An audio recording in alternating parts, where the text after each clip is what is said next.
Thank you. Apparently I'm intense. Whatever. Thanks everybody for waking up today and showing up. I'm the first speaker here, so hopefully you don't leave afterwards. I'm going to do this for the rest of the people after me. So as mentioned before, I'm Lenore Estrada. I am the co-founder, along with my best friend, business partner, and roommate, Anna Castellanos, of Three Babes Bakeshop. We're based here in San Francisco, and you can find us online at our own website on goodeggs.com, and also at the Ferry Plaza Farmers Market on Saturdays. Okay, and our talk today is called Experience is the Best Teacher, Building on Your Personal Story to Create an Authentic Brand Without Losing Your Shirt. Why do some brands resonate while others remain generic? So for us, a big part of our company is that we're built on this very authentic story. My business partner is my best friend from childhood. We make pies out of ingredients that are from our hometown, and we're here really to bring more awareness to working class issues and issues facing agricultural communities here in this country. But every company has a story and has a few essential tasks. So here we have understanding your own unique value proposition, delivering a quality product or service that people actually want, and communicating that value proposition to customers. So if you speak from personal experience, you can find and communicate a unique message. There are so many companies that I find that come to us and ask us, what's our secret for getting great press? How do we have so many followers on Instagram or whatever? But I think a big part is really kind of creating your own story with something that you're an expert on. There are so many companies that, that right now are interested in jumping on like the green bandwagon, and they want to talk about how they're sustainable and local and all these things, but then they don't actually use all sustainable ingredients. They aren't coming from like an authentic place, and customers can really smell that. So I think what you need to do is find out what's real for you, and then nobody can argue with you about whether or not you're the real deal, because you're the only expert on your own life. Okay, how personal are we talking here? I have a photo here. Does anyone know Josie Baker? Have you guys been to the mill? It's so tasty. Josie's awesome. He's a friend of ours. We're actually making pies for his wedding this weekend. But he always is like tooling around in his jean shorts. He's the one that makes the $4 toast, if people know about that. And he's got this awesome personal brand. He's just himself, and people love it. And he loves making bread. So I think you can you can have a brand that's more or less personal depending on what you're comfortable with. For us, like my business partner is my best friend, we live together, and we really get very personal with our customers. We like tell them all about our stuff, and it's a big part of kind of what gives us meaning and what gives our brand power. My parents both died in the time since we founded the business 3 years ago. I myself am a cancer survivor. So we're really drawing from like a deep-rooted set of values about buying organic fruits and vegetables, about thinking about the way your own purchases create a certain environment, and encouraging people to use their purchasing power to create positive change. But thanks to the internet and sort of social media stuff, you really have a lot of flexibility in telling your story. You can use Facebook, you can use Instagram. We have a newsletter that we send out, and we think people really enjoy receiving it, I hope. I write it. Okay, no excuses. Creating a values-based business. So, as I said before, you want to start with your values. You can use local seasonal ingredients, so to speak. And that can mean, you know, for us, literally, we use local seasonal ingredients, but it means like use what's personal to you. Start with what you grew up with, your own experiences from childhood, and then think about how these values translate into the way that you live your life and run your business. And then the final point here is don't even think about attempting to fake it. Because again, customers know. And when you go into a business or you like go online and look at someone's website and it just feels the same as everybody else's, it's just not going to really pull people in and encourage them to keep coming back. All right, turning your ideas into a real live business. So, you know, when I actually had a bunch of different starts on careers before I decided to start the pie business, but I always knew that I wanted to find a strong sense of meaning in my work. And I was very alarmed that by the time I was like 27, I like hadn't found it yet. And now that seems very young. I guess I'm intense, thanks. But for me, what I did was I actually came up with a list of ideas based on my values.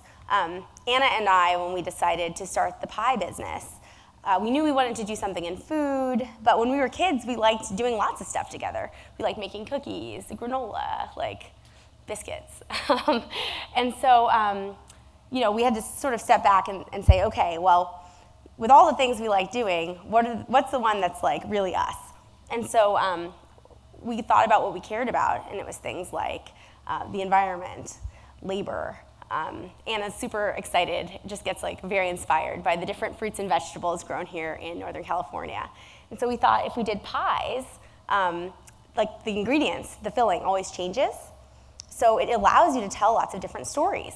And for me, I was really motivated by just talking about the set of issues at play in like working class communities in this country, the widening swath of people who are not employable anymore because they're not achieving a high level of technical expertise, and because blue-collar jobs are now kind of being shipped overseas.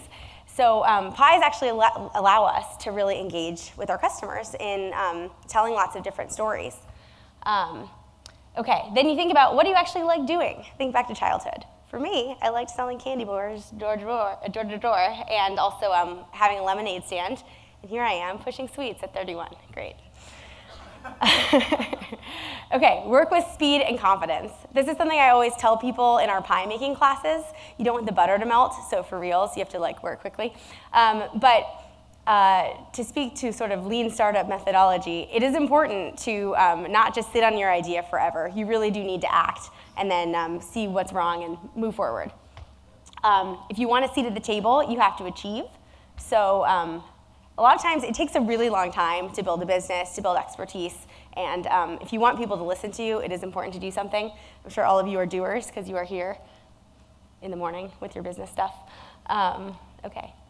Sometimes the story you want to tell or the product you want to sell takes some tweaking. So you don't want to bet the farm just yet. If anyone hasn't checked out The Lean Startup, it's a book by Eric Ries, and it's really great. It encourages you to sort of like test out things quickly and then make adjustments before you like throw all your money into, for instance, opening a pie business with no tested brand. And finally, Rome wasn't built in a day. It takes a very long time. Okay, so for us, actually, I would say don't forget to talk to people. One of the best things that I do to solve problems is talking to other people. Even this morning in the talk before this, someone was talking about a new like shipping platform. And if I had known about that, I would have saved myself like 1,000 hours last holiday season wrapping and shipping pies. All the time, other people are having the same kinds of problems that you are. And so it's really important to talk to people to save yourself time and money. And the other thing is, if possible, I always try to partner up, especially when you're a young brand.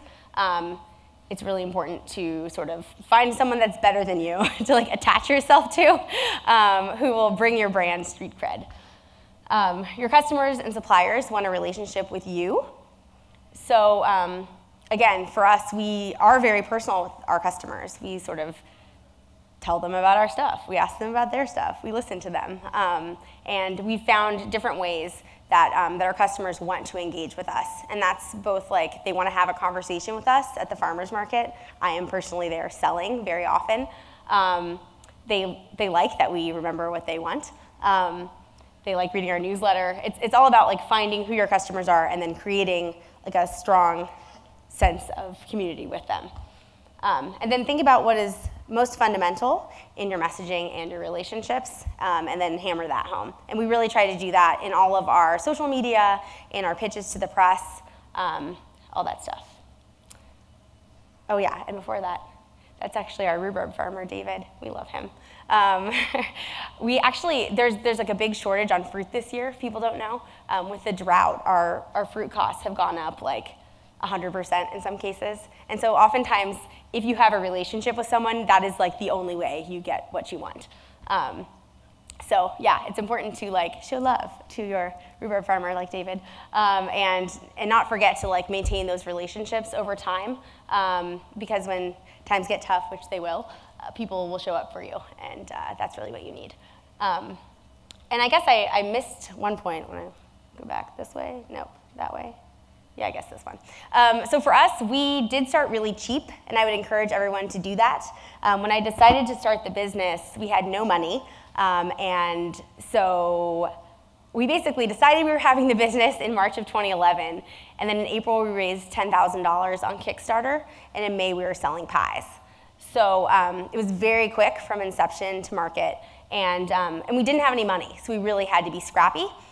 So we found a commercial kitchen for like $600 a month in South City, and then we would bake in the off hours, like in the middle of the night. And the challenge was always to not run out of time before like the next person came in to bake, and it was a big challenge. And then we found the shipping container in the Mission to rent for $40 a day, where we could sell our pies. And really, like, it's kind of ridiculous, but we didn't want to just invest like $100,000 in order to have it in a pie shop, only to find out that we hated it or that people hated our products. So I would really encourage you to like be thrifty and to test things out before you decide to make a big commitment. So hopefully that point was not lost. Okay, and the final point is to remember why you're here. As my father would say, all politics is local, but you think about the way your own experience relates to a greater truth.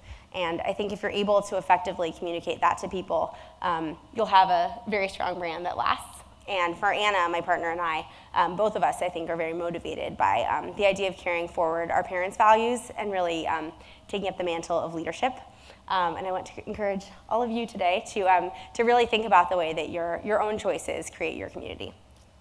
And that's it.